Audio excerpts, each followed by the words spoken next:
And we will move on to our superintendent's report. Dr. Dixon.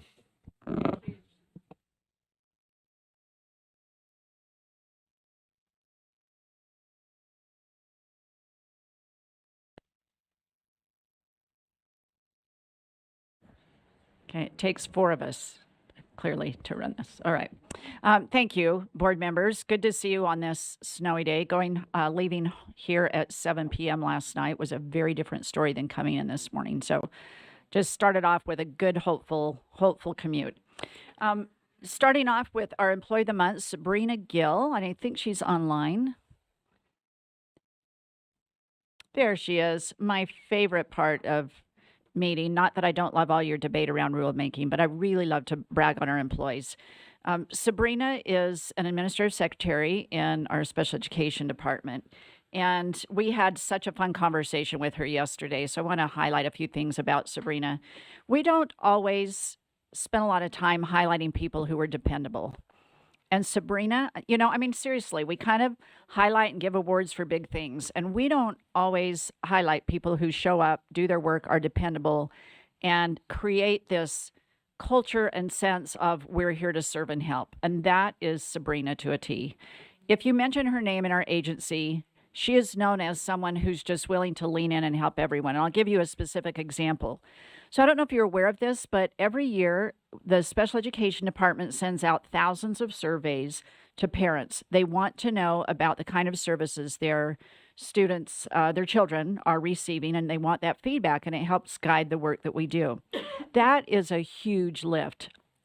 And this year, the person who is in charge of that came up with other employment, and so it left this gap in trying to make that happen. And Sabrina just jumped in and said, I'll do that, and kept it running so smoothly, and then onboarded the next person who came in. She is also a Qualtrics wizard. The word is even hard to say. Now, I will tell you that is something I avoid. I never want to be a Qualtrics wizard. Sarah is smiling at me because when you are, then everybody runs to you for help. And Sabrina actually takes joy and pride in not only being a Qualtrics wizard because she can help everybody, but she is a wizard at all sorts of technology applications. So she is the go-to person to help. And if she doesn't know how to do something, she quickly figures it out and circles back to the person to help them.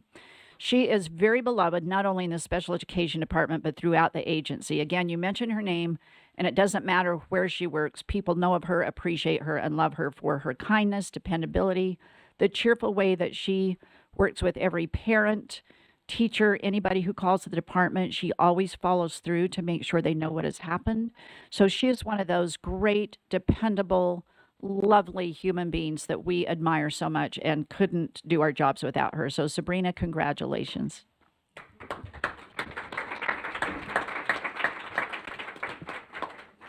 Next, we'll have a preview of the student art, which is fun. We haven't had photography in a while, so don't know if, oh, there they are.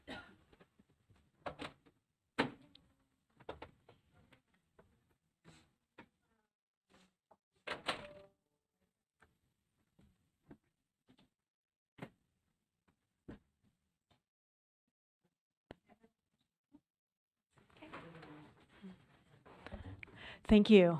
I'm Lori Bayevsky. I am your USBE Fine Arts Coordinator. It's so wonderful to see all of you here. I have a special shout out and thanks to the board members who will be adjudicating the Springville High School Art Show coming right up, and that is for board members Wood, Straight, Bogus, Booth, and Lear. Thank you. Thank you so much for your service and supporting our high school artists across the state.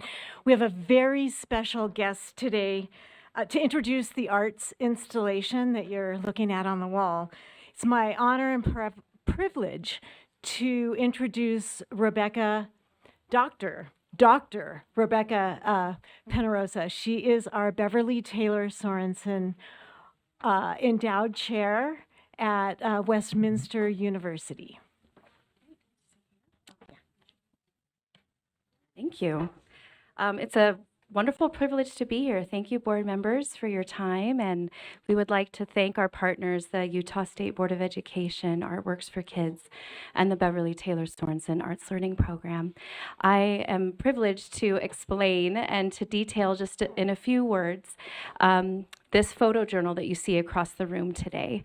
At Westminster University, we are so privileged to be one of 7 endowed institutions from Beverly herself. And Beverly was so wise, she entrusted us with endowments to not only train future educators, but to oversee the professional development and continuing education of current classroom teachers and BTS Arts educators. And with that endowment, she entrusted us to do many different things. And for one of those things, she asked Westminster, before her passing, to hold a summer intensive. And what that looked like was up to us. And 8 years ago, when I was hired through Westminster, I really thought deeply about Westminster's vision and what that would be like and how we could best give opportunities to BTS arts educators to grow their mindset and their curriculum. And with those funds, typically someone is hired to come in and tell you about their experiences, and you do the best you can to mentally put yourself there. And I know this because I was an elementary music educator for over a decade. So I've been to those trainings, and I know when I leave, I try to hold on to them, but I know what really sticks. And what sticks with me is depth and experience. And so we sort of flipped the classroom, if you will, and rather than pay to bring someone in, we funded to take our teachers out. And this last July, we went to Rwanda for 2 weeks. And we took our music and dance educators there under the guise that they would learn authentic drumming and music techniques through the Rwandan people. And I can tell you from experience, when you teach children that call and response comes from Africa, it means one thing, but when you are actually planting beans and cassava root and you are singing call and response with the women there who eat this and have prepared it for you, it is a whole nother experience, and it will never leave your mind. And that day on our bus ride home, one of our music educators told me, top 10. This is one of my top 10 days of my entire life, including my marriage and the birth of my 5 children. So we got one of those last few spots. So we started our journey in Rwanda with learning about the Rwandan people. We learned about restorative justice and what it means to recover from a genocide and how to live side by side with those people that have hurt you. Again, another transferable skill for educators.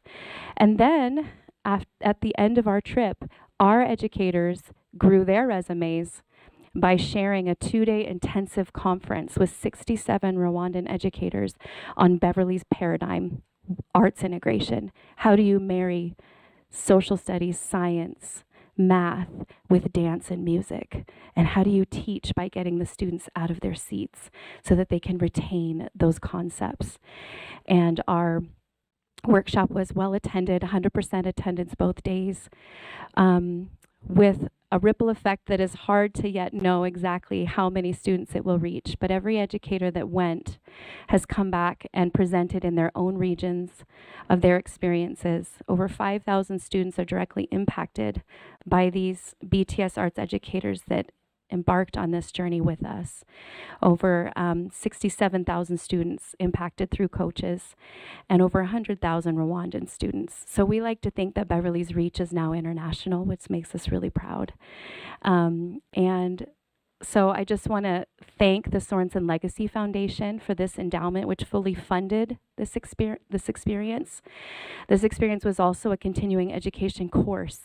So our BTS arts educators were able to enroll in the course and receive lane change credit, which gives them pay raise, which we're always excited about for educators. So we hope and know that this will impact our students positively through changing cultural environments in their schools. And we are just so excited to share this with you. And I'm open to questions if you have any. I know time is limited. We are going to the beautiful island of Tutuila, American Samoa next year to continue this work. You got a chaperone volunteer over here. Yes, we would love to have you. Life-changing. Might have some competition. Thank you very, very much. And let's see, we've got some comments or questions. Member Davis. Chair, turn off your. I just wanted to thank you for your work and just say that when I was a principal of an elementary school, we had one of our fourth grade science teachers did a lot of work with BTS and incorporating the arts into science, and she used and taught a lot of African drumming to help teach students like plate tectonics and Yes. principles to tsunamis and different things. And it was really fascinating to see how the implementation of the arts helped cement the scientific principles in their minds and help with their retention and such. So anyway, thanks for your work. Appreciate that. Thank you so much. Other questions? Oh, Yeah, Vice just Chair. a quick comment. My family was able to go to Nepal on a school trip a few years ago, but just I have an appreciation for the dance, the music, right, of the cultures of the individuals there, and what a awesome experience that was, to engage in that in real time, right, Yeah. with individuals that this was part of their culture. So I'm so great. It's awesome that you're able to bring that back and then perpetuate that in the education experiences you have, and for the sake of music itself, right? Right. Not just for the sake of integrating it somewhere, but for the sake of music, which has its own depth of, we're talking about math this afternoon, but there is an element of mathematics and rhythm and right repetition that plays out in music that is just human, right? It's you hear the music, you can't help but stand up and dance and be part of what's going on. So thank you. Thank you so much. Thank you, thank you. And back to Superintendent Dixon. Thank you for that awesome. Molly, thank you for that awesome report. I love that. And just like I was trying to envision Beverly wherever she is, just thinking about the legacy that she has left and the opportunities that are life-changing for these teachers and then for the students that they come back and serve. So thank you so much. That's great. Yeah. Back to All right, Kelt, you ready to drive? So today I'm going to give 2 shout outs in accordance to things that the board have asked us to do, or things that we have initiated together that are getting noticed. So one, excuse me, first and foremost, U.S. Department of Education. We are held accountable for the ESSER dollars, the COVID relief funds that they're giving us. And I'm really proud of the way our state has been good stewards of those dollars, not only making sure that we have systems in place like our grants management system, but monitoring along the way. And I will tell you, as I talk to colleagues, in fact, even just last night, I was talking to a peer from another state, wishing that they had better ways to track, and that they're having to come in after the fact and try to find some expenditures and get some money back. And I'm really confident in our system. And we were recognized by the U.S. Department of Education. They came out in the summer of 2022. And I don't know that they actually physically came out, but they conducted quarterly reviews. And they were looking at high priority issues to elevate promising practices, identified needs for technical assistance, and monitor the implementation of our ARP ESSER funds. Specifically, they were looking at the requirement for LEAs to set aside 20% of their allocation for activities to address the academic impact on lost instructional time. So Utah was highlighted for our COVID dashboard as a best practice for transparency and public accountability for the funding on their national report. So just a shout out, well done to our LEAs. And specifically, I want to give a shout out to Jessica, who is here, Jessica Care, wave. Jessica oversees the dashboard and the tracking of those funds, and has done a phenomenal job, as has Sarah and others around her who work with her on her team. So great recognition. Thanks to our LEAs for the way that they are tracking, spending money, and reporting that to us. Next, I want to give a highlight in terms of our efficiency in the improvements in licensing. I'm pretty sure every board member has had at least one call, text, email saying, I have an endorsement I'm waiting on. I have a license that hasn't been processed. I'm pretty sure somebody's approached you, a family member, a neighbor. I know I get that from time to time. And our licensing staff has worked just phenomenally well to try and get these efficiencies in place. Dr. Height said, I'll bet there's a technology solution out there somewhere, because they had added on additional people. And, we're a licensing team that well over a decade ago went digital instead of paper, which other states just thought we were crazy. So just efficiency in that. I've heard tells of taking like a year to process a license based on paper. So Dr. Height came along and said, all right, we're going to look at some solutions. USIM's is working really hard to get our licensing component in place, but there had to be a processing application that we could add. And so we sought out and found SM Apply. And this application, you can see from the chart just how amazingly we were able to cut down on time. So for those of you that can't quite see, let's just go with the, we'll start at the top, Associate Educator License. So we call that AEL because we need acronyms in education. So that typically used to take about 12 to 15 weeks to get through that process. It now takes 16 and a half days. An endorsement only application. So somebody has their license, they're adding on an endorsement. That used to take 4 to 6 weeks. With this application and the amazing work of staff, it's not all about technology. It now takes 3.2 days. And last but not least, just like a license equivalency review. So somebody comes in and says, I have this license from another state, or I have a major equivalent, whatever it is, you still have to review everything. That's a lot of labor, and that used to take 10 to 15 weeks, now 10.8 days. So if you look at the decrease in time, those percentages are just amazing. So basically, it takes an average of 8.5 days to engage in a transaction around a license instead of multiple weeks. So now if you have a constituent call, hopefully they're calling to say, this is so awesome. I got my endorsement in 2 weeks, and it took me, 16 for my prior endorsement. So big shout out to licensing staff and Dr. Height, who's in the back on behalf of you and your team. Well done.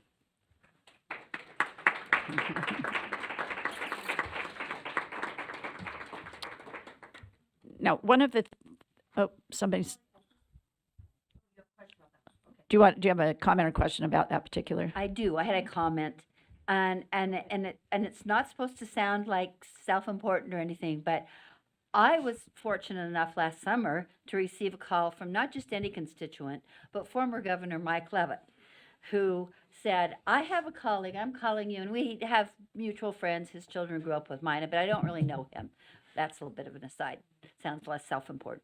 But anyway, he called me and said, I have a colleague at SUU who told me how fabulous she was, and somehow she's not able to get endorsed in the way that, of course, it seems obvious that she should be endorsed. And fortunately, I've sent other inquiries to Dr. Height, and I did the same to former Governor Leavitt and said, I know a fabulous person who will take care of this quickly. This is not just a bureaucratic boondoggle. I know this person will help you immediately. And I did, and he had the courtesy to send me a text, I think it was like 2 days later, that said, problem solved. Thank you very much for referring me to Dr. Height. So she helps everyone, the high and mighty, the people on the ground. Thank you very much. Thank you. You might recall that as part of our Teacher of the Year program, the last couple of years, I've gone out and visited the classrooms of our 5 finalists, and it's just one of my favorite things to do. I was at Midvale Middle yesterday and saw or day before, saw some of the most amazing math instruction from Mr. Eddington.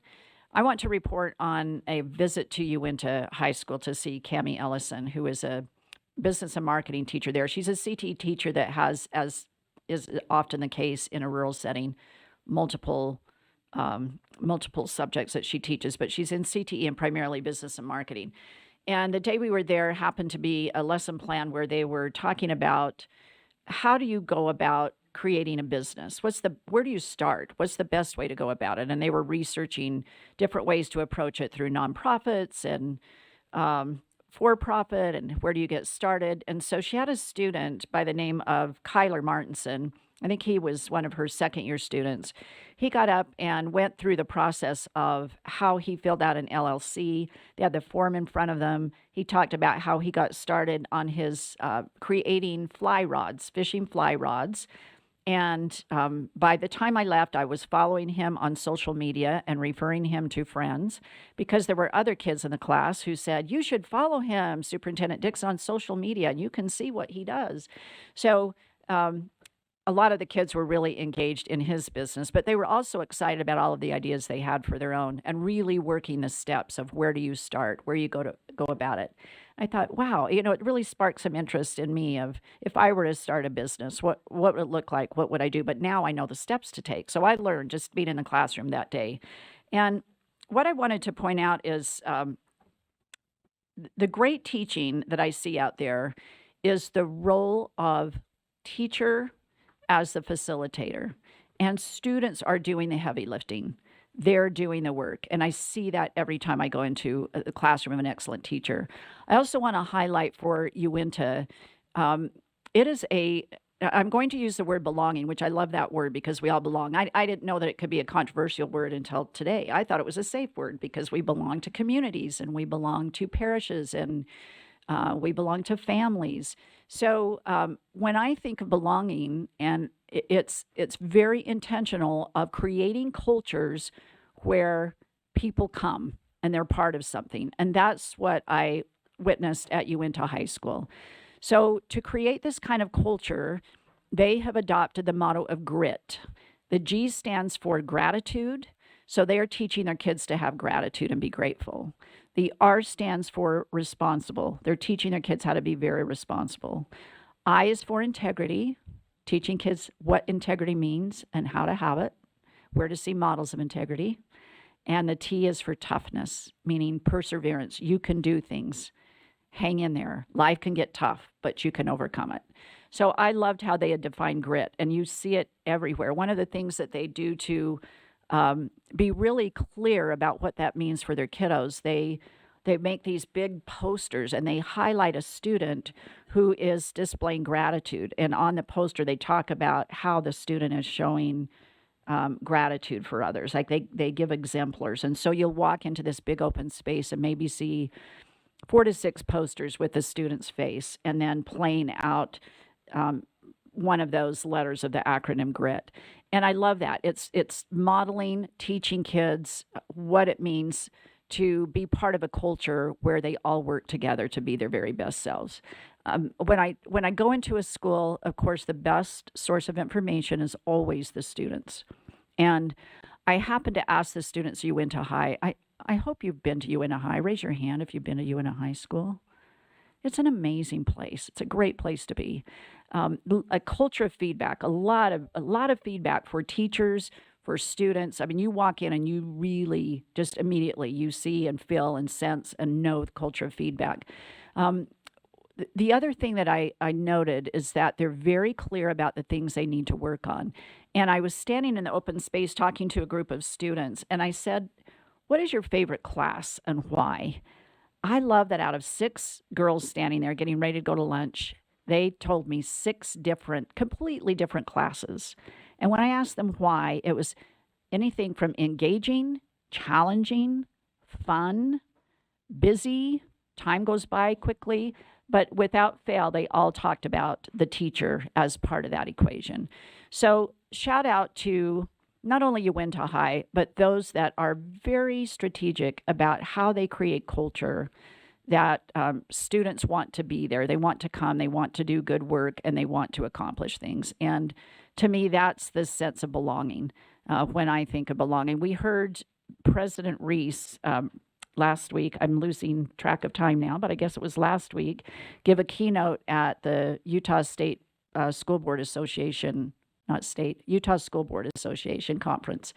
And I really appreciated his keynote. He talked about the kind of culture he's trying to create at Brigham Young University, where people want to come and they want to belong to the culture of BYU. And it's just really helped me be more mindful when I walk into a school to see how they are strategically creating that culture and very explicitly creating culture. It doesn't just happen. Well, I guess culture does happen. And if you can either be strategic about it and create an excellent culture, or culture creates itself. So it's really important, I think, to the success of our students, for our school leaders, our teachers, for everybody to focus together on school culture. So that's my report. And I'm going to share gratitude today for the role that I have,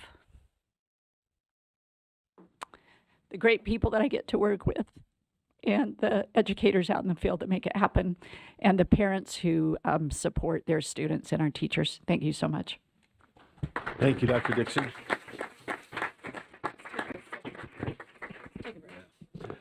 Thank you. Okay, I think it is time for a break. So we will take 7. Is that what you just suggested? The timer on. 7. I was gonna say 5, but I know we always go over. 7 is good. Good.